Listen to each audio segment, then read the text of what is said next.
Ang pagsara ng pinto ay parang isang malakas na kulog sa pandinig ni Micaela. Ilang sandali pa, narinig niya ang papalayo na tunog ng sasakyan ng kanyang Papa Roberto. Iwinagayway niya ang kanyang maliit na kamay sa bintana, kahit alam niyang hindi na siya makikita nito.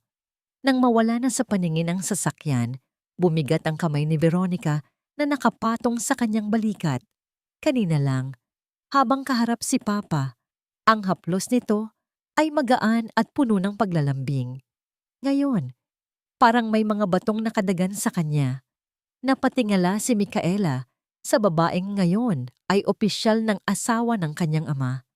Ang matamis na ngiti na laging nakapaskil sa mga labi ni Veronica habang naririyan si Roberto ay unti-unting naglaho. Napalitan iyon ng isang malamig at blangkong ekspresyon. Isang malamig na takot ang gumapang sa buong katawan ng bata. Simula ngayon, nagsalita si Veronica at ang boses niya na dati parang musika ay naging matigas at walang emosyon. Ako ang masusunod dito. Ilang oras lang ang nakalipas, ang sala ay puno pa ng tawanan. Si Roberto, sa kanyang pananabik na umalis para sa business trip ng may panatag na kalooban, ay hindi tumigil sa pagpuri kay Veronica. Salamat sa iyo, mahal, sabi nito habang inaayos ni Veronica ang kwelyo ng kanyang polo. Ngayon, aalis ako na alam kong may mag-aalaga sa prinsesa ko. Ngumiti si Veronica at hinalikan si Roberto sa pisngi. Siyempre naman, mahal, si Micaela ay parang tunay na anak na rin sa akin. Huwag kang mag-alala sa amin. Lumuhod si Roberto sa harap ni Micaela. Ang mga mata niya ay puno ng pagmamahal, ngunit may bahid din ng lungkot na hindi kailanman nawala. Simula nang pumanaw ang kanyang mama, 3 taon na ang nakalipas. Anak, magpakabait ka kay Tita Veronica mo, ha? Siya ang bagong anghel ng pamilya natin. Dinala siya sa atin para pasayahin ulit ang bahay na to. Tumangulang si Micaela. Gusto niyang maging masaya para kay Papa. Nakikita niya kung paano unti-unting bumabalik ang ngiti sa mga labi nito mula nang dumating si Veronica. Kung si Veronica ang lunas sa kalungkutan ni Papa, tatanggapin niya ito. Kahit na sa tuwing tinititigan niya ang larawan ng kasal nila na nakapatong sa mesa, nararamdaman niya ang isang kakaibang kirot. Sa litratong yon, nakangiti ang kanyang Papa, isang nangiting matagal niyang hindi nakita. Katabi nito si Veronica, maganda sa kanyang puting bestida na parang isang tunay na anghel. Pero para kay Micaela, may isang tao pa ring kulang sa larawan. Isang mukha na nasa luma nilang family picture na nakatago na ngayon sa loob ng aparador, ang kanyang tunay na ina. Ngayon, sa harap niya, ang anghel na yon ay nag-iba na ng anyo. Tumingin si Veronica sa paligid ng sala. Ang kanyang mga mata ay kritikal na sinusuri ang bawat sulok. Huminto ang tingin niya sa isang maliit na mesita sa tabi ng sofa. Ano pang ginagawa ng litratong yan dito? Ang tanong ay kasing talim ng kutsilyo. Sinundan ni Micaela ang tingin ni Veronica. Nakaturo ito sa maliit na silver picture frame sa ibabaw ng mesita, ang kaisa-isang natitirang litrato ng kanyang mama sa sala. Kuha iyon noong huling Pasko nila, magkayakap silang dalawa, parehong nakangiti. Paborito po yan ni Papa. Mahinang sagot ni Micaela. Ang boses niya ay halos pabulong. Naramdaman niya ang pangangailangan na ipagtanggol ang munting alaala na yon. Hindi kumibo si Veronica. Naglakad ito papalapit, kinuha ang litrato. Pinagmasdan niya iyon na para bang isang basura. Hindi na siya ang asawa ng Papa mo, sabi ni Veronica. Ang bawat salita ay mabagal at madiin. Ako na. Wag po. Sigaw ng isip ni Micaela. Yan na lang po ang natitira. Ibinigay ni Veronica ang litrato kay Micaela. Ang utos ay nasa kanyang mga mata. Hindi na kailangan pang bigkasin. Itago mo yan sa kwarto mo, sa isang lugar na hindi ko makikita. Ayokong makakita ng kahit anong bakas ng nakaraan sa pamamahay na ito. Nanginginig ang mga kamay ni Micaela habang inaabot ang litrato. Ang lamig ng salamin ay tila tumagos hanggang sa kanyang puso. Bawat hakbang paakyat sa hagdanan ay parang may pabigat na 1,000 kilong bakal. Pumasok siya sa kanyang kwarto at maingat na inilagay ang litrato sa loob ng kanyang drawer sa ilalim ng mga damit. Pagbalik niya sa sala, ang mesita ay blanko na. Ang espasyong dating kinalalagyan ng nangiti ng kanyang ina ay isa na ngayong malungkot na kawalan. Tumingin si Veronica sa kanya at sa unang pagkakataon, nakita ni Micaela ang tunay na kulay sa mga mata nito. Hindi ito anghel. Malayo sa isang anghel.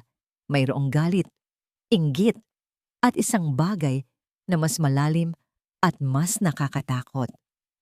Bukas, sabi ni Veronica, habang pinapagpagan ng kanyang mga kamay na para bang may hinawakan siyang marumi.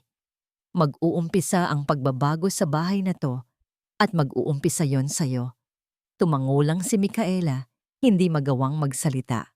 Ang malaking bahay na dati puno ng masasayang alaala ay biglang naging isang banyagang lugar. Ang katahimikan ay hindi na payapa. Ito'y mabigat at puno ng pagbabanta. Sa gabing iyon, habang nakahiga sa kanyang kama, yakap-yakap ni Micaela ang kanyang unan. Pilit niyang inaalala ang mainit na yakap ng kanyang papa kaninang umaga. Pero ang tanging nararamdaman niya ay ang bigat ng kamay ni Veronica sa kanyang balikat at ang lamig ng espasyong iniwan ng nawawalang litrato. Ang anghel na ipinangako ng kanyang ama ay hindi dumating para magdala ng liwanag. Dumating ito para patayin ang lahat ng natitirang ilaw. Kinabukasan, maagang nagising si Veronica. Ang sikat ng araw na tumatama sa malaking bintana ng master's bedroom ay dapat sana nagbibigay ng saya, pero para sa kanya, may kulang. Bumangon siya at nilibot ang tingin sa kwarto. Ito na ang kaharian niya. Ang malambot na kama, ang mamahaling kurtina, ang walk-in closet na puno ng mga damit na pinapangarap niya lang dati. Pero sa bawat sulok, nararamdaman niya ang multo ng babaeng pinalitan niya. Ang amoy ng mamahaling pabango na bahagyang nananatili pa rin sa hangin. Ang disenyo ng mga muebles na halatang hindi niya pinili. Ang mga librong nakasalansan sa estante. Lahat ay sumisigaw sa pangalan ng unang asawa ni Roberto. Hindi ito pwede, sabi niya sa sarili. Nagkuyom ang kanyang mga kamao. Kung gusto kong maging reyna, kailangan kong burahin ang lahat ng alaala ng dating reyna. Bumaba siya sa sala na may determinasyon sa kanyang mga mata. At doon, nakita niya si Micaela, tahimik na nagwawalis ng sahig. Ang bata ay halos hindi humihinga. Bawat kilos ay maingat na para bang takot na makabasag ng kahit ano. Ngumisi si Veronica. Maganda. Natuto agad ang bata kung sino ang dapat katakutan. Pero hindi pa yun sapat. Ang mga mata ni Veronica ay parang isang agila na naghahanap ng bibiktimahin. At nakita niya ang mga ito, ang koleksyon ng mga family pictures sa isang malaking estante. Mga litrato ni Roberto at Micaela kasama ang babaeng iyon sa iba't ibang okasyon. Sa beach, sa isang birthday party, sa isang parke. Micaela, malamig niyang tawag. Napapitlag ang bata at agad na lumingon. Ang walis ay mahigpit na hawak. Po, Tita Veronica. Kunin mo ang lahat ng litratong yan. Utos niya, sabay turo sa estante. Dalhin mo sa bodega. Ngayon na. Nakita ni Veronica ang pag-aalangan sa mga mata ng bata. Nakita niya ang panginginig ng mga labi nito. Pero, Tita, mga alaala po namin yan ni Mama at Papa. Ang nakaraan ay dapat manatili sa nakaraan, sagot ni Veronica. Inuulit ang mga salitang sinabi niya kagabi. Lumapit siya at hinawakan ang baba ni Micaela. Pinatingala ito sa kanya. Ang papa mo ay kailangan ng mag-move on. At hindi siya makaka-move on kung palagi niyang nakikita ang mga multo ng kahapon. Ako ang kasalukuyan niya. Ako ang kinabukasan niya. Naiintindihan mo. Walang nagawa si Micaela kundi tumango at may mga luhang namumuo sa gilid ng kanyang mga mata. Isa-isa niyang tinanggal ang mga picture frame. Bawat isa ay parang isang piraso ng kanyang puso na binabaklas. Habang nagmamarcha si Micaela papuntang bodega, ipinagpatuloy ni Veronica ang kanyang paglilinis.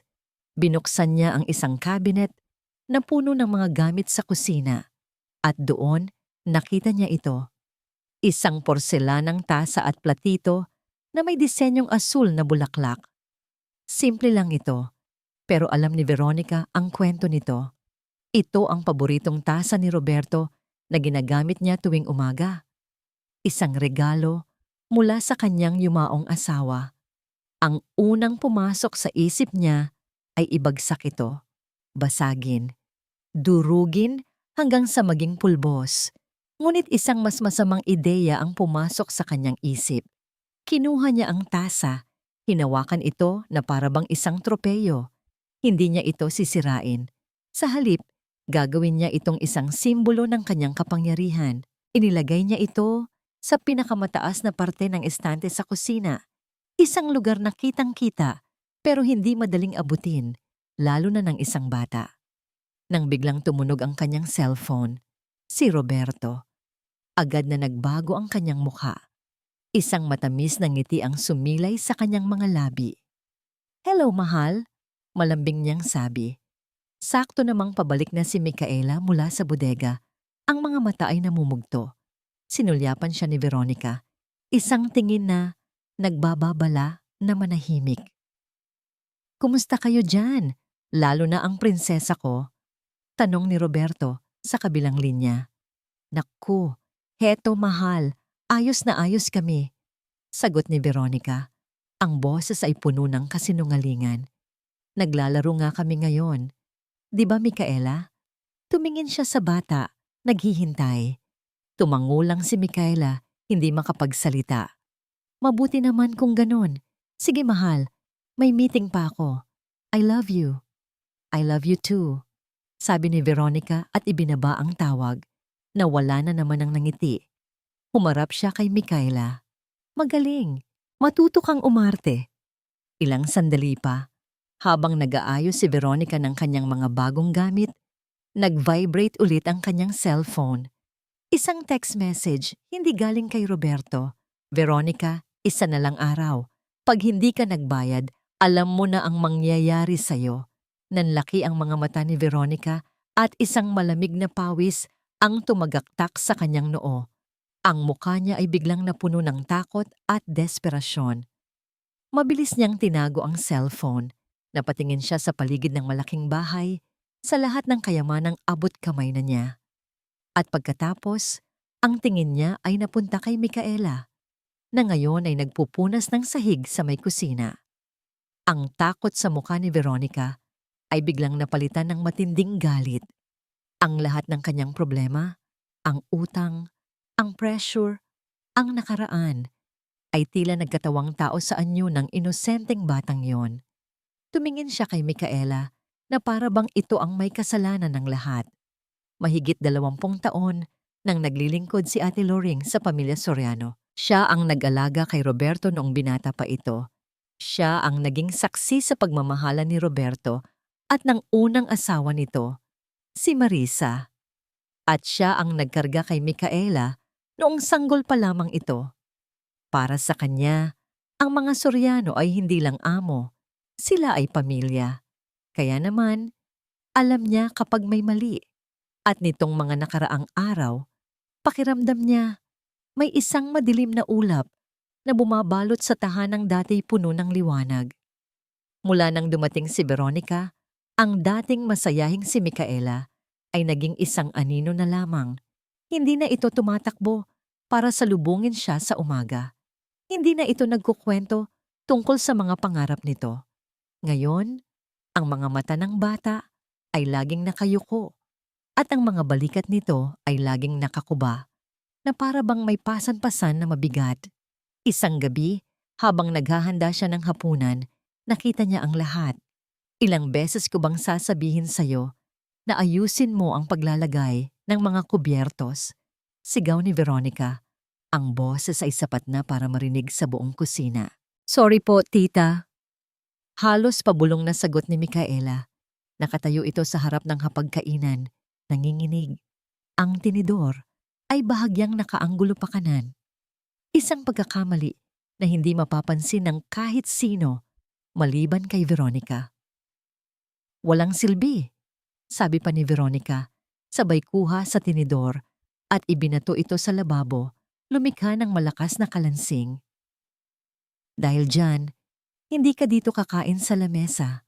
Doon ka sa kusina. Kumain kang mag-isa. Hindi na napigilan ni Ate Loring ang sarili. Ma'am Veronica, bata lang po iyan. Hayaan niyo na po. Hinarap siya ni Veronica. Ang mga matay nag-aapoy. Huwag kang makialam sa pagdidisiplina ko sa kanya, Loring. Baka nakakalimutan mo, katulong ka lang dito. Isa pang salita mo, baka sakali ka na matulog bukas. Ang banta ay malinaw. Napayuko si Ate Loring, puno ng galit at awa. Ngunit wala siyang magawa. Nasaksihan niya kung paano kumain mag-isa si Micaela sa maliit na mesa sa kusina, habang si Veronica ay kumakain sa mahabang lamesa na parang isang reyna. Habang naghuhugas ng pinggan, isang pamilyar na imahe ang bumalik sa isipan ni Ate Loring. Isang alaala mula sa trabaho niya bago siya bumalik sa mga Soriano. Ilang taon na rin ang nakalipas, panandalian siyang namasukan sa isang mayamang pamilya sa Alabang. Ang nobya ng kanyang amo noon ay isang magandang babae na may matamis ng ngiti. Ngunit sa likod ng mga ngiting iyon, nakita ni Loring ang kalupitan nito sa anak ng amo niya sa unang asawa. Ang mga utos, ang paninigaw kapag walang nakakakita. Ang mga luhang pilit tinatago ng isang batang lalaki na may parehong takot sa mga mata, tulad ng nakikita niya ngayon kay Micaela. Ang pangalan ng babaeng yon ay Veronica Alcaraz din. Biglang nanlamig ang buong katawan ni Ate Loring. Hindi siya sigurado noong una dahil iba na ang itsura nito ngayon, mas sopistikada. Pero ang mga mata, ang lamig ng boses kapag nagagalit, hindi siya maaring magkamali. Ito nga ang babaeng iyon. Ang babaeng dahilan kung bakit siya umalis sa dati niyang trabaho dahil hindi na niya masikmura ang nakikita niya. Naalala niya na umalis siya bago pa man sila ikasal, kaya hindi niya alam kung ano ang nangyari. Pero ngayon, narito na naman ito. At sa pagkakataong ito, hindi niya hahayaang maulit ang kasaysayan. Kinabukasan habang wala si Veronica, pumasok si Ate Loring sa kwarto ni Micaela. May dala siyang isang platito ng paboritong biskwit ng bata. Micaela, anak, mahina niyang sabi. Agad na kinuha ni Micaela ang biskwit at mabilis na isinubo. Palingalinga na parang isang takot na hayop. Ang simpleng tagpong iyon ang nagpatulo sa luha ni Ate Loring. Huwag kang mag-alala, anak. Hindi ka nag-iisa. Nandito lang si Ate Loring. Bulong niya. Sa isip niya, isang plano na ang nabubuo. Kailangan niya ng ebidensya. Kailangan niyang protektahan si Micaela sa paraang hindi niya nagawa para sa batang lalaki noon. Kinagabihan, nang mahimbing nang natutulog ang lahat, kinuha ni Ate Loring ang isang bagay na matagal na niyang itinago. Isang maliit na webcam na binili niya noon para sana kausapin ang pamilya niya sa probinsya. Hindi niya ito nagamit. Siguro, para sa pagkakataong ito talaga ito nakalaan. Dahan-dahan siyang pumasok sa sala. Ang mga ilaw ay patay. Ang tanging liwanag ay mula sa buwan sa labas. Kinuha niya ang isa sa mga lumang teddy bear ni Micaela na nakadisplay sa estante. Isang malaking oso na may butas na mata. Maingat niyang isiniksik ang maliit na kamera sa loob ng butas. Itinago ito sa likod ng itim na butones ng mata ng oso. Itinapat niya ito sa gitna ng sala, kung saan kadalasang nangyayari ang lahat. Habang ginagawa niya yon, naririnig niya ang mahinang pagbukas ng pinto sa itaas. Si Veronica. Mabilis siyang nagtago sa likod ng kurtina. Nakita niyang bumaba si Veronica. May kausap sa cellphone, ang boses ay galit na pabulong. Sinabi ko nang bigyan niyo pa ako ng oras, konting-konti na lang. Huwag niyo akong subukan. Isang malutong na mura ang binitiwan nito bago ibaba ang tawag.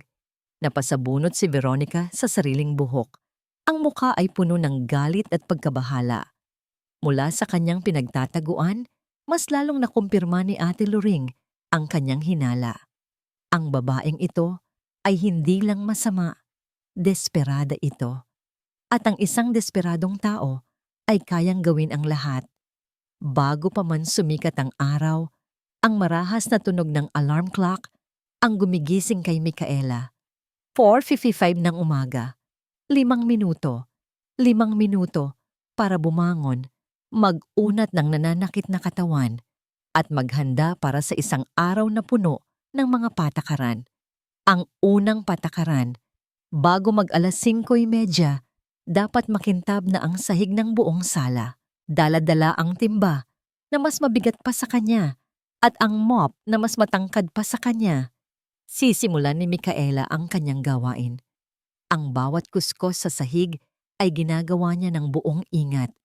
Bawal ang maingay. Bawal ang magtapon ng tubig. Bawal mag-iwan ng kahit isang hibla ng alikabok.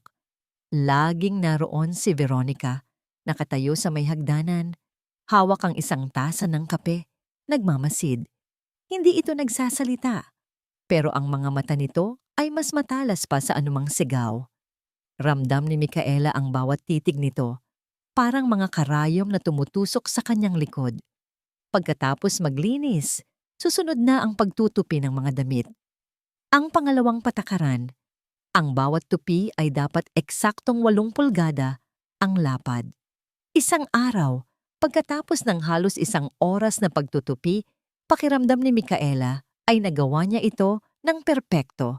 Maayos na nakasalansan ang mga damit sa ibabaw ng kama. Isang maliit na ngiti ang sumilay sa kanyang labi. Baka sa pagkakataong ito, matuwa na si Tita Veronica. Pumasok si Veronica sa kwarto walang imik. Kinuha niya ang isang ruler mula sa kanyang bulsa. Isa-isa niyang sinukat ang mga tupi. Ito, sabi niya. Tinuturo ang isang puting t-shirt. 7.5 inches. Ulitin mo lahat. Walang emosyon niyang hinagis ang lahat ng damit sa sahig. Ang pinaghirapan ni Micaela ay nagkalat na parang basura. Walang nagawa ang bata, kundi ang pigilan ang mga luha at simulan ulit ang lahat mula sa umpisa. Ang pinakamahirap na sandali ay kapag tumatawag ang kanyang papa. Nang hapon na yon, habang nag-aayos siya ng mga libro sa estante, nagring ang telepono. Nakita niya ang pangalan ni Papa sa screen. Bumilis ang tibok ng kanyang puso. Ito na ang pagkakataon niya. "Hello, Pa?" Sagot niya. Ang boses ay nanginginig sa pananabik. "Hello, prinsesa ko. Kumusta ka na? Miss na miss ka na ni Papa." Ang boses ni Roberto ay mainit at puno ng pagmamahal. Parang isang yakap sa pandinig. Gustong isigaw ni Micaela ang lahat. "Papa, tulong! Ayoko na dito." "Umuwi ka na po." Pero bago pa man siya makapagsalita, naramdaman niya ang isang malamig na presensya sa kanyang likuran. Si Veronica, hindi ito nagsasalita, pero ang anino nito ay sapat na para magbigay ng yelo sa kanyang dugo. "Okay. Okay lang po kami, Papa," nauutal niyang sabi habang nakatingin sa sahig. "Talaga, anak? Bakit parang matamlay ka?" "Pagod lang po siguro sa school." Pagsisinungaling niya, habang nararamdaman ang mga mata ni Veronica na nakatitig sa kanyang batok. Pagkatapos ng maikling usapan, ibinaba na niya ang tawag. Ang init na dala ng boses ng kanyang ama ay biglang nawala, napalitan ng nakakamatay na lamig ng silid. "Good girl," sabi ni Veronica, sabay tapik sa kanyang ulo. Ang haplos ay hindi nagpapakita ng pagmamahal. Ito'y isang pag-aari. Gabi-gabi, bago matulog, may isang bagay na ginagawa si Micaela. Kinakausap niya ang kanyang lumang teddy bear na nakapatong sa estante, ang oso na may butas na mata. Hindi niya alam na sa likod ng matang iyon ay may isang maliit na lente na nagre-record ng lahat. "Bear!" bulong niya isang gabi habang yakap-yakap ang kanyang mga tuhod. "Miss na miss ko na si Mama. Miss ko na rin si Papa. Yung dating Papa. Sana bumalik na siya. Isang butil ng luha ang pumatak sa kanyang damit. Habang papunta siya sa banyo para uminom ng tubig, napadaan siya sa tapat ng kwarto ni Veronica. Bahagyang bukas ang pinto. Narinig niya ang boses nito, galit at pabulong. Ano ba? Sinabi ko nang bigyan niyo pa ako ng oras. May kausap ito sa cellphone. Malapit na. Malapit ko nang makuha ang lahat sa matandang yon. Natigilan si Micaela. Matandang yon? Ang papa niya ba ang tinutukoy nito? Isang bagong klase ng takot ang kanyang naramdaman. Hindi na ito takot sa sigaw o sa mga patakaran. Ito ay takot dahil napagtanto niya na ang anghel na dinala ng kanyang ama sa kanilang tahanan ay isa palang demonyo na may tinatagong masamang plano para sa kanila. Hapon na. Ang sikat ng araw sa labas ay kulay kahel, isang palatandaan na malapit nang matapos ang isa na namang mahabang araw. Pero para kay Micaela, ang paghihirap ay nagsisimula pa lamang. Hindi ka pa tapos, sabi ni Veronica. Ang boses ay walang bakas ng pagod, hindi tulad ni Micaela na kanina pa naglilinis. Tingnan mo ang estanteng yan, puno ng alikabok. Itinuro ni Veronica ang pinakamataas na estante sa kusina. Ang lugar kung saan niya mismo inilagay ang isang bagay na alam niyang napakahalaga. Ang porselanang tasa ng kanyang ina. Kumuha si Micaela ng isang maliit na upuan para maabot ito. Nanginginig ang kanyang mga binti sa pagod. Ang tiyan niya ay kumakalam sa gutom. Ang lalamunan niya ay tuyong-tuyo. Dahan-dahan, utos ni Veronica, na nakaupo sa silya, nagmamasid na parang isang reyna. Ayokong may mabasag. Mayroong kakaibang nangisi sa mga labi ni Veronica. Isang bagay na nagpadala ng karagdagang kilabot kay Micaela. Itinaas ni Micaela ang basahan, pilit na inaabot ang gilid ng estante. Ang kanyang mga daliri ay halos hindi umabot. Sa kanyang pagpupumilit, bahagya niyang natabig ang isang bagay. Ang tunog ay tila nag-slow motion, ang dahan-dahang pag-slide ng platito. Ang kalansing nito nang tumama sa tasa at ang sabay nilang pagkahulog. Para kay Micaela, hindi lang isang tasa ang nahuhulog. Ito ang huling piraso ng kanyang ina. Isang nakabibinging lagapak ang umalingaw-ngaw sa buong bahay nang bumagsak ito sa sahig na gawa sa tiles. Ang asul na bulaklak ay naging 1,000 piraso ng kalungkutan. Napatigil ang lahat. Maging ang paghinga ni Micaela ay tumigil. Dahan-dahan siyang lumingon kay Veronica. Umaasa, nagdarasal na makakita ng kahit kaunting awa. Pero ang nakita niya ay isang mukha na puno ng tagumpay, isang masamang ngiti, at mga matang nag-aapoy sa pekeng galit. Pabaya! Sigaw ni Veronica. Sabay tayo at mabilis na lumapit. Hinablot niya ang buhok ni Micaela. Pilit na iniyuko ang ulo nito palapit sa mga bubog. Tingnan mo ang ginawa mo. Sinira mo ang paboritong tasa ng papa mo. Hindi ko po sinasadya. Tita, hindi po.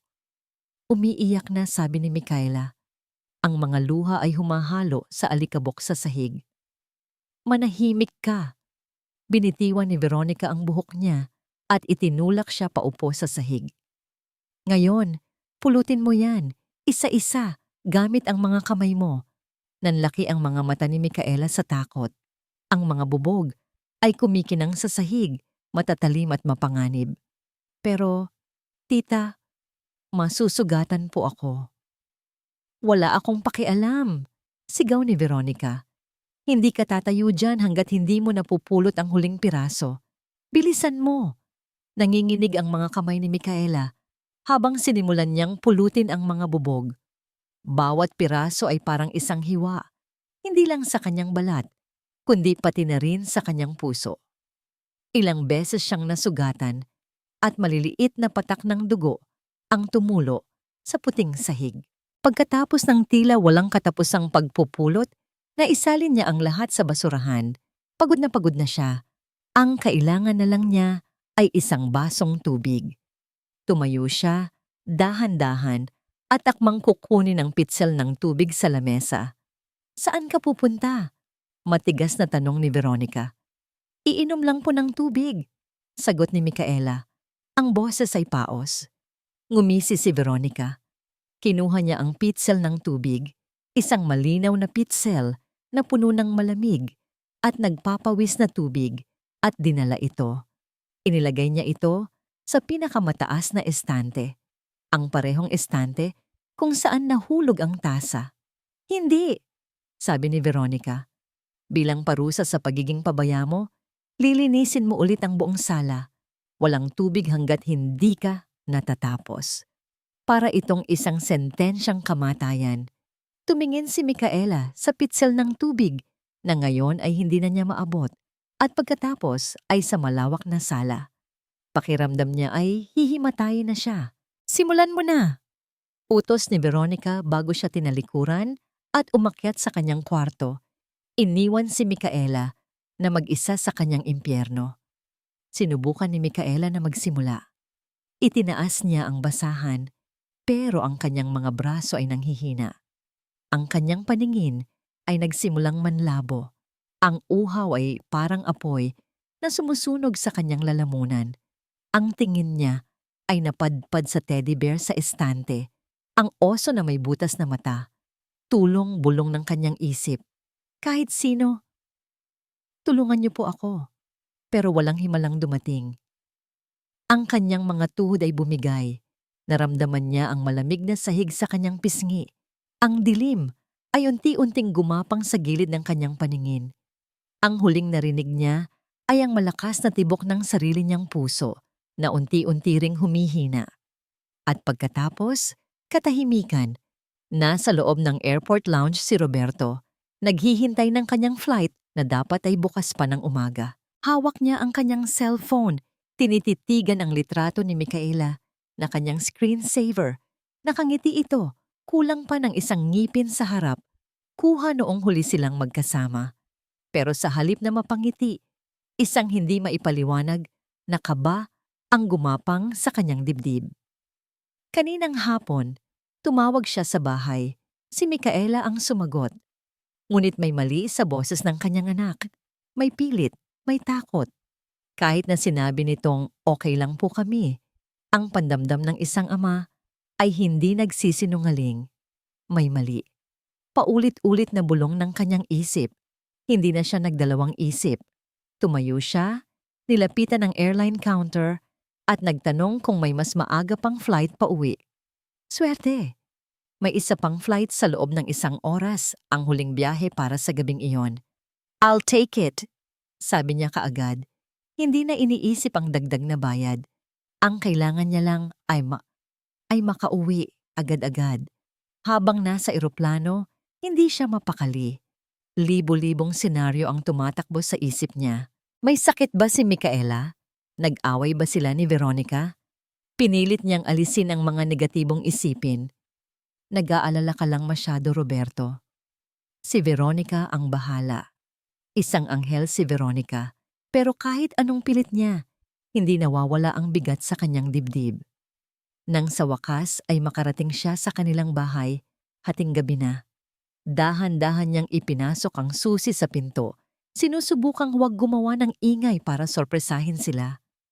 Micaela, Veronica, I'm home. Mahina niyang tawag nang makapasok siya sa madilim na sala. Walang sumagot. Ang tanging naririnig niya ay ang ugong ng aircon at ang malakas na kabog ng sarili niyang dibdib. Binuksan niya ang ilaw at sa isang iglap, ang mundo niya ay gumuho. Ang unang nakita niya ay ang kalat. Mga basahan sa sahig, isang balde ng tubig na nakatiwangwang. At pagkatapos, ang mga bubog. Kumikinang na mga piraso ng porselana na nakakalat malapit sa kusina. Kinilabutan siya nang mamukhaan ito, ang tasa. Ang paborito niyang tasa. At pagkatapos, nakita niya ang kanyang anak. Nakahandusay sa sahig si Micaela, walang malay. Ang kanyang mukha ay maputlang maputla, ang kanyang mga labi ay tuyo at basag. May mga maliliit na hiwa sa kanyang mga daliri. at isang mantsa ng tuyong dugo sa sahig. Micaela! Ang sigaw ni Roberto ay puno ng takot at pagkabigla. Tinakbo niya ang distansya sa pagitan nila at lumuhod sa tabi ng kanyang anak. Hinawakan niya ang pisngi nito. Malamig. Masyadong malamig. Anak, anak, gumising ka. Anong nangyari? Nyugyug niya ito ng bahagya, pero walang reaksyon. Tiningnan niya ang pulso nito.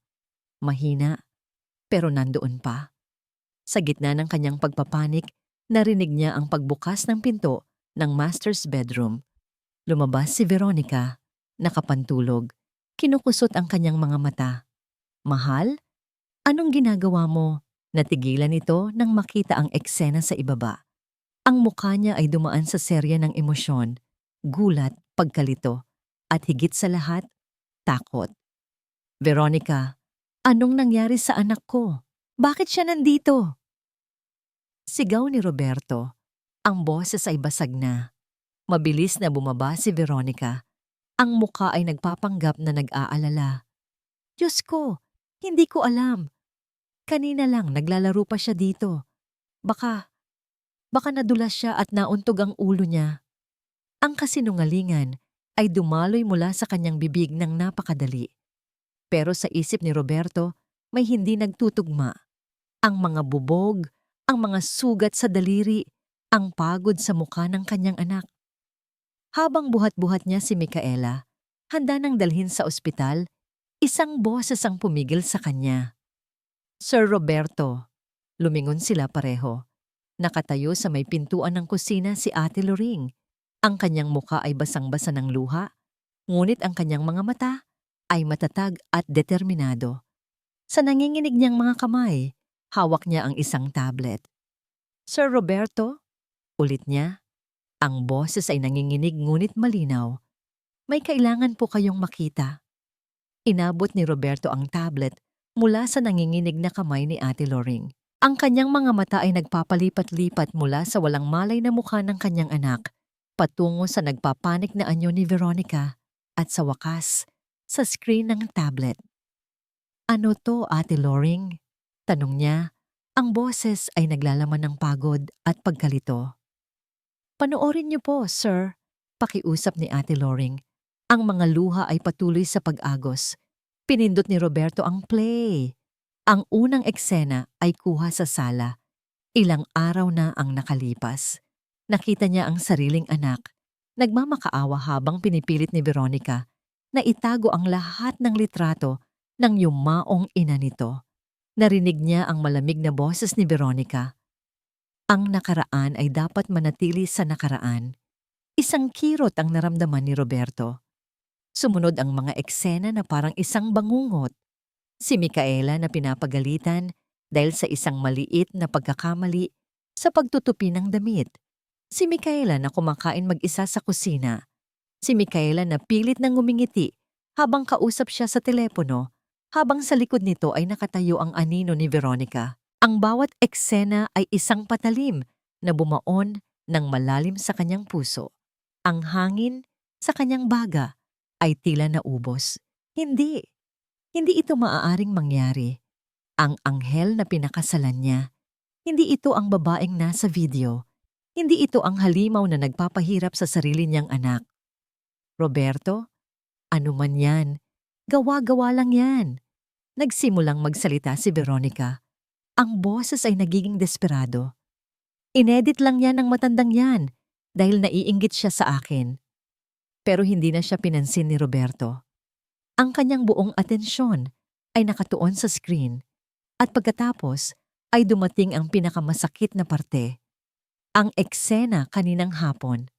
Napanood niya ang pag-aalinlangan sa mukha ni Micaela habang inaabot ang estante. Narinig niya ang nakabibinging pagbagsak ng tasa, ang kanyang tasa, ang huling regalo ni Marisa.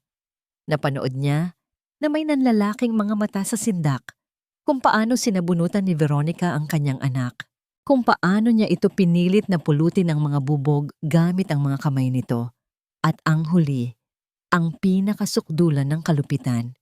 Napanood niya kung paano kinuha ni Veronica ang pitsel ng tubig at inilagay ito sa lugar na hindi maaabot ng isang uhaw na bata. Narinig niya ang utos nito na maglinis muli. Nakita niya kung paano bumagsak ang kanyang munting prinsesa sa sahig, pagod, sugatan at walang malay. Nang matapos ang video, isang nakabibinging katahimikan ang bumalot sa silid. Dahan-dahan, itinaas ni Roberto ang kanyang ulo. Ang mukha niya ay blangko, ngunit ang kanyang mga mata ay nag-aalab sa isang apoy na hindi pa kailanman nakita ni Veronica. Isang apoy na kayang tumupok ng lahat. Ang kalmadong anyo ni Roberto ay mas nakakatakot kaysa sa anumang sigaw. Anong ginawa mo? Ang tanong ay halos isang bulong, ngunit umalingaw-ngaw ito sa buong kabahayan.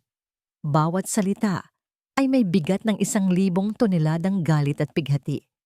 Roberto, mahal, pakinggan mo ako. Din sinubukan ni Veronica na lumapit. Ang mga kamay ay nakaabot na parang nagmamakaawa. Dinidisiplina ko lang siya. Masyado siyang matigas ang ulo. Kailangan niyang matuto. Matuto? Sa pagkakataong ito, sumigaw na si Roberto, isang sigaw na nanggaling sa kaibuturan ng kanyang nawasak na kaluluwa. Isang sigaw ng isang ama na ngayon lang napagtanto na ipinagkatiwala niya ang kanyang pinakamamahal na kayamanan sa isang demonyo. Tiningnan mo ba siya? Sigaw ni siya itinuturo ang walang malay na si Micaela sa sahig. 9 na taong gulang lang siya, Veronica. 9 na taon. At ginawa mo sa kanya to? Dahil sa isang basag na tasa? Hindi mo naiintindihan. May utang ako. Kailangan ko ng pera. Desperado ako. Sa wakas, lumabas na rin ang totoo mula sa bibig ni Veronica. Sa gitna ng kanyang pagpanik, natigilan si Roberto. Ang galit sa kanyang muka ay napalitan ng malamig na pagkamuhi. Pera. Kaya mo pinakasalan ng isang matanda na tulad ko para sa pera? Hindi. Mahal kita, Roberto. Maniwala ka. Huwag mong banggitin ang pangalan ko. Putol ni Roberto. Bawat salita niya ngayon ay matalim. Huwag na huwag mo nang babanggitin pa ang pangalan ko. Tumingin siya sa paligid ng bahay. Ang bahay na pinuno niya ng mga bagong gamit para pasayahin si Veronica. Ang bahay kung saan niya hinayaang magdusa ang sarili niyang anak. Dahil sa sarili niyang katangahan at kalungkutan, isang alon ng matinding pagsisisi ang rumagasa sa kanya. Halos magpaluhod sa kanya sa sahig. Kasalanan niya ito. Ang lahat ng ito ay kasalanan niya. Ngunit ngayon ay hindi oras para sa pagsisisi.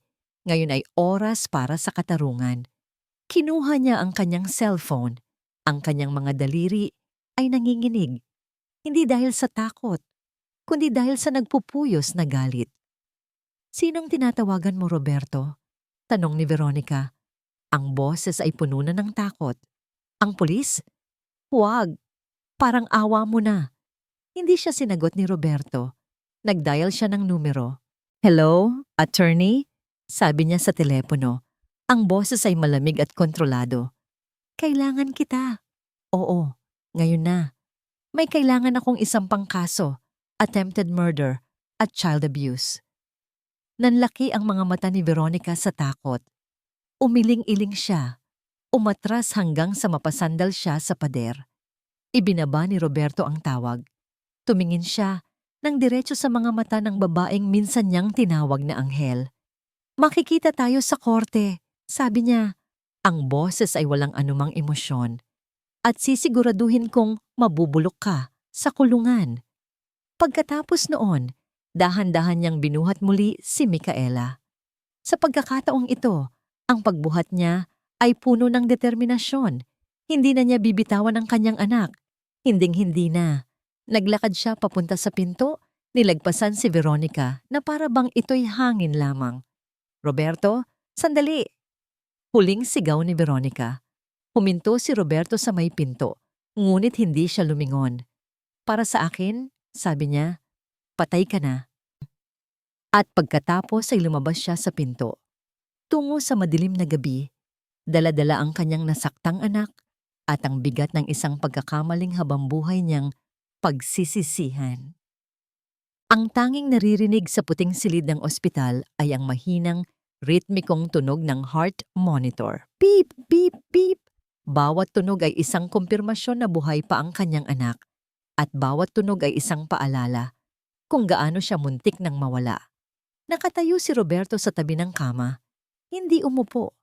Pakiramdam niya, wala siyang karapatang magpahinga. Ilang oras na siyang ganoon, isang estatwa ng pagsisisi, pinagmamasdan ng natutulog na si Micaela. Pinagmamasdan ni Roberto ang bawat detalye ng mukha ng kanyang anak sa ilalim ng mapusyaw na ilaw ng ospital. Ang maliit na galos sa kanyang pisngi. Ang mga halos maghilom ng sugat sa kanyang mga daliri na nakapatong sa ibabaw ng kumot. Ang mga tuyong bakas ng luha sa gilid ng kanyang mga mata. Bawat isa ay isang ebidensya. Ebidensya ng kanyang kapabayaan, ebidensya ng kanyang katangahan. Paano ko hinayaan na mangyari to? Tanong niya sa sarili sa ika-100 ulit. Nabulag ako? Iyon ang sagot. Nabulag ako sa sarili kong kalungkutan. Sa paghahanap ko ng lunas para sa sarili kong sakit, hindi ko nakita na ang tunay na nangangailangan ng lunas ay ang anak ko. Naghahanap ako ng asawa para sa sarili ko, hindi isang ina para sa kanya. At sa proseso, nagpasok ako ng isang halimaw sa aming tahanan. Dahan-dahan niyang itinaas ang kanyang kamay. Akmang hahaplusin ang buhok ni Micaela. Ngunit ibinaba niya rin ito. Pakiramdam niya, marumi ang kanyang mga kamay. Hindi siya karapat-dapat na humawak sa kanya. Diyos ko anak, patawad! Bulong niya sa hangin. Sa pagkakataong yon, dahan-dahang gumalaw ang mga pilik mata ni Micaela. At pagkatapos, dahan-dahan itong nagmulat. Ang unang nakita nito ay ang puting kisame. Pagkatapos, lumingon ito sa gilid at nakita siya nito. Ang unang reaksyon ni Micaela ay hindi galak. Ito ay takot. Bahagya itong napaatras, ang mga mata ay nanlaki, na para bang nakakita ito ng isang estranghero na maaaring manakit sa kanya. Ang reaksyong yun ay mas masakit pa sa isang sampal para kay Roberto. Sa isang iglap, nakita niya ang lalim ng pinsalang na idulot niya. Nawala ang tiwala, nawala ang pakiramdam ng seguridad. Ngunit pagkalipas ng ilang sandali, ang takot sa mga mata ni Micaela ay dahan-dahang napalitan ng pagkilala. At pagkatapos, ng kalituhan. Papa? Ang boses nito ay mahina at paos, pero para kay Roberto, ito ang pinakamagandang tunog sa buong mundo. Hindi na niya napigilan ang sarili. Lumuhod siya sa tabi ng kama, ipinantay ang kanyang mukha sa mukha ng kanyang anak. Ang malakas at matatag na si Roberto Soriano, ang respetadong engineer, ay lumuha na parang isang bata. Ang mga luhang matagal niyang kinimkim, luha ng kalungkutan, ng pangungulila, at ngayon, ng matinding pagsisisi, ay bumuhos na parang isang sirang dam. Patawarin mo si Papa anak, sabi niya. Ang boses ay basag at nanginginig. Hinawakan niya ang maliit na kamay ni Micaela.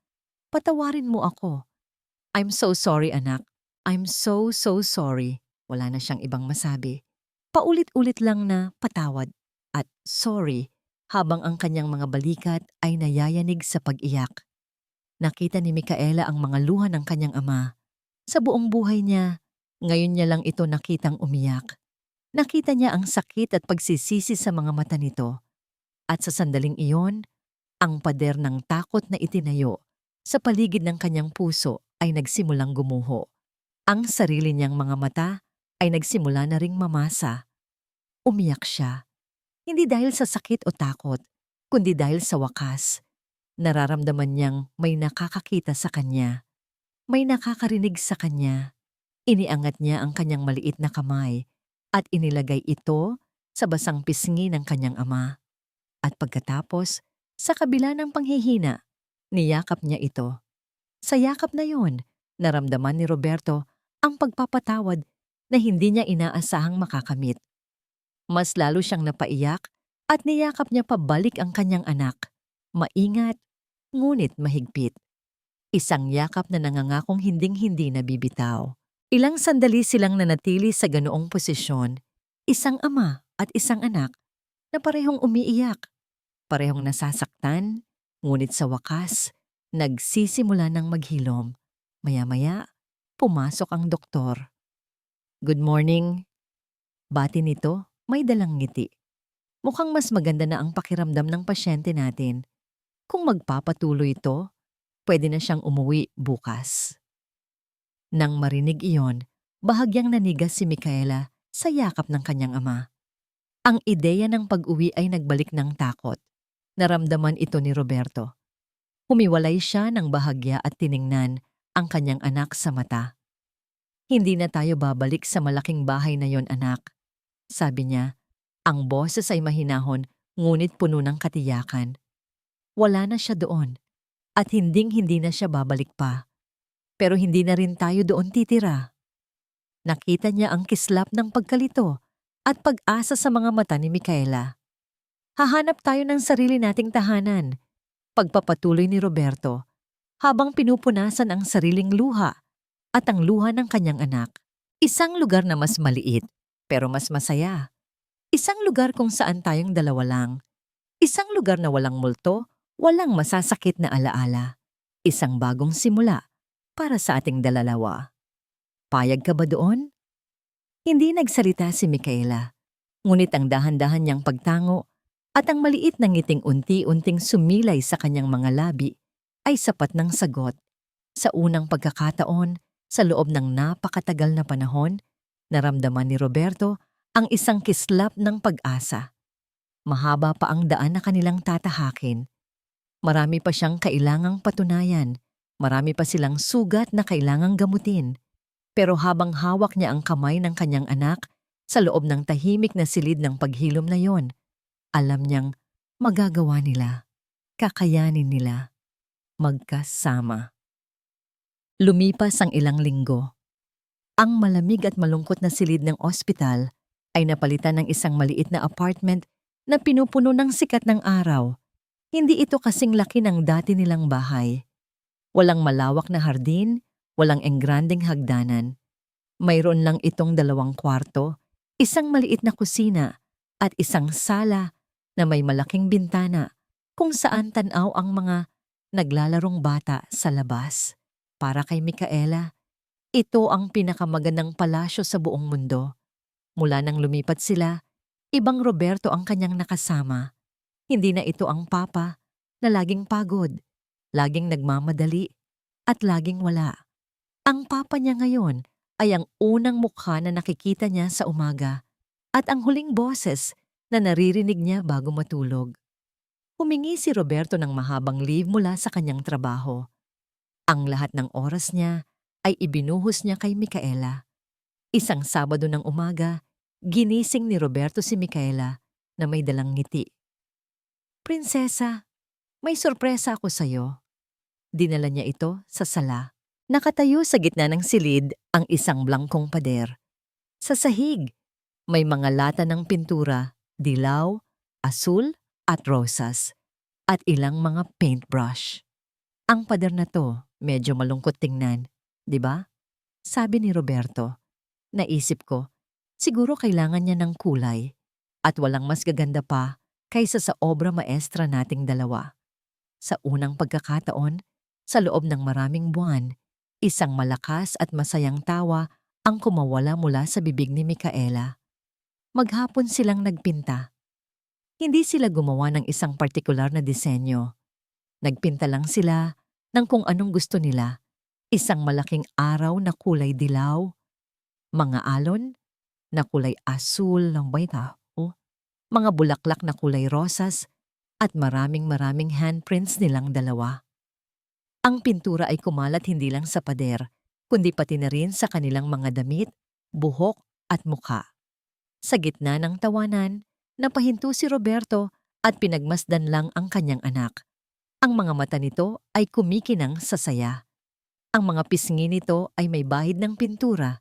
Ang tawa nito ay parang musika. Ito na ulit ang Micaela niya, ang prinsesa niya. Kinagabihan, sinubukan ni Roberto na lutuin ang paboritong adobo ni Micaela, ang adobong laging niluluto ng kanyang Mama Marisa. Tiningnan niya ang isang lumang recipe book. Sinubukang sundan ang bawat hakbang. Ang resulta? Medyo sunog ang ilalim at medyo maalat. Naku, pasensya na anak, nahihiyang sabi ni Roberto. Mukhang palpak si Papa. O-order na lang tayo. Pero umiling si Micaela. Kumuha ito ng kanin at sinimulang kumain. Hindi po, Papa. Masarap po. Hindi perpekto ang luto, pero para kay Micaela, ito ang pinakamasarap na adobo na natikman niya. Dahil habang kumakain sila, nagkukwentuhan sila, nagtatawanan. Hindi tulad noon na kumakain siya ng mag-isa sa malamig na kusina. Habang naghuhugas sila ng pinggan, may kumatok sa pinto. Si Ate Loring. May dala itong isang malaking paper bag. Ate Loring! Masayang bati ni Micaela at niyakap ito ng mahigpit. Heto, may bisita ka. Nakangiting sabi ni Ate Loring. Mula sa paper bag, inilabas niya ang isang pamilyar na teddy bear, ang oso na may butas na mata, ang bayani. Niyakap ni Micaela ang oso. Salamat po, Ate Loring, sa lahat-lahat po. Walang anuman, nak, sabi ni Ate Loring habang ginugulo ang buhok ng bata. Tumingin siya kay Roberto na may ngiti ng pag-apruba sa kanyang mga mata. Masaya siyang makita ang pagbabago. Nang gabing iyon, bago matulog, ipinagpatuloy ni Roberto ang isang ritual na matagal na nilang kinalimutan. Umupo siya sa gilid ng kama ni Micaela at nagbasa ng isang libro ng mga fairy tale. Ang boses niya ay mahinahon at puno ng pagmamahal. Dinadala si Micaela sa mga lupain ng mga prinsipe at prinsesa. Nang matapos ang kwento, inilapag ni Roberto ang libro at kinumutan ng kanyang anak. Akmang tatayo na siya nang marinig niya ang isang mahinang tanong. Papa? Hindi ka na po aalis ulit? Ang tanong ay simple lang, ngunit naramdaman ni Roberto ang bigat nito. Narinig niya ang takot sa likod ng mga salitang iyon. Ang takot na baka isang araw ay iwanan na naman siyang muli. Tumingin siya sa mga mata ng kanyang anak at nakita niya roon ang isang babasaging pag-asa. Ang tanong ni Micaela ay nanatiling nakalutang sa tahimik na hangin ng kwarto. Hinawakan ni Roberto ang maliit na kamay ng kanyang anak, ang parehong kamay na minsan niyang nakitang may mga sugat at marahan itong pinisil. Tinitigan niya ang mga mata nito. Sinisiguradong nakikita at nararamdaman ni Micaela ang bawat salitang bibitawan niya. Hindi na aalis si Papa, sabi niya. Ang boses ay mahinahon, ngunit may bigat ng isang pangako. Kinausap ko na ang boss ko. Simula ngayon, dito na lang sa Pilipinas ang trabaho ko. Hindi ko na kailangang bumiyahe. Hindi ko na kailangang umalis. Nakita niya ang unti-unting pagliliwanag sa mukha ni Micaela. Pero alam niyang may mas malalim pa siyang kailangang ipaliwanag. Alam mo anak, pagpapatuloy niya, matagal na panahon, akala ni Papa, ang pagiging mabuting ama ay ang magtrabaho ng mabuti para maibigay sa iyo ang lahat. Isang malaking bahay, magagandang damit, mamahaling laruan. Huminga siya ng malalim. Kinokolekta ang lahat ng kanyang natutunan mula sa pinakamadilim na kabanata ng kanilang buhay. Pero nagkamali ako anak, sobrang mali. Dahil ang kailangan mo pala, ang kailangan pala talaga natin ay hindi ang mga bagay na yon. Tumingin siya sa paligid ng maliit nilang apartment. Ang kailangan mo pala ay ako, ang oras ko, ang yakap ko, ang pakikinig ko. Isang luha ng pasasalamat at pag-unawa ang pumatak mula sa mata ni Roberto. Patawarin mo si Papa kung ngayon ko lang to naintindihan. Pero ipinapangako ko sa'yo, mula ngayon, palagi na akong nandito. Sa bawat tawa mo, sa bawat iyak mo, sa bawat takot mo, nandito lang si Papa sa tabi mo, palagi. Hindi na napigilan ni Micaela ang sarili. Bumangon siya at niyakap ng sobrang higpit ang kanyang ama. Isang yakap na puno ng seguridad, tiwala, at pagmamahal na muling nabuo. Naramdaman niya ang tibok ng puso ng kanyang ama sa kanyang pisngi. Isang tibok na nangangakong hindi na siya iiwan. "I love you, Papa," bulong niya. "I love you more, prinsesa ko," sagot ni Roberto habang hinahaplos ang buhok ng kanyang anak. Humiwalay si Micaela sa yakap at tumingin sa kanyang ama. Ang mga mata ay nagniningning sa ilalim ng liwanag ng lampshade. Isang ngiti ang sumilay sa kanyang mga labi, isang tunay na ngiti na nagmumula sa puso. "Papa," sabi niya, "kahit gaano kaliit ang bahay, basta't kasama kita, ito na ang tahanan na may ilaw." Ang mga salitang iyon ay tumago sa puso ni Roberto. Sa wakas, naintindihan na niya. Ang liwanag ay hindi nagmumula sa laki ng bahay o sa karangyaan ng mga gamit. Ang liwanag ay hindi rin nagmumula sa paghahanap ng ibang tao para punan ang isang pagkukulang. Ang tunay na liwanag ay nagmumula sa pag-ibig na handang magbantay, mag-aruga, at higit sa lahat, handang bumangon mula sa pagkakamali para protektahan ang isa't isa. Kinumutan niyang muli si Micaela at hinalikan ito sa noo. "Matulog ka na, anak. Bukas, sabay nating haharapin ang bagong umaga." Nang makatulog na si Micaela, lumabas si Roberto ng kwarto at tumayo sa harap ng kanilang pinintang pader sa sala. Sa gitna ng mga kulay at magulong disenyo, nakita niya ang simbolo ng kanilang bagong simula. Isang obra na hindi perpekto, pero puno ng pagmamahal. Tumingin siya sa labas ng bintana, sa mga ilaw ng syudad na kumikinang sa dilim. Pakiramdam niya, sa unang pagkakataon, nakauwi na talaga siya. Hindi sa isang bahay na gawa sa bato at semento, kundi sa isang tahanan na binuo ng pagpapatawad, pagbabago, at walang hanggang pagmamahal ng isang ama para sa kanyang anak. At sa tahanang iyon, ang ilaw ay hinding-hindi na mamamatay.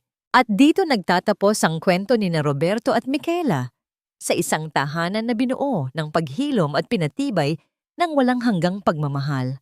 Mula sa kaibuturan ng aking puso, maraming salamat sa inyong walang sawang pagsubaybay at sa pagsama sa amin sa bawat luha, bawat ngiti, at bawat tibok ng puso sa kwentong ito.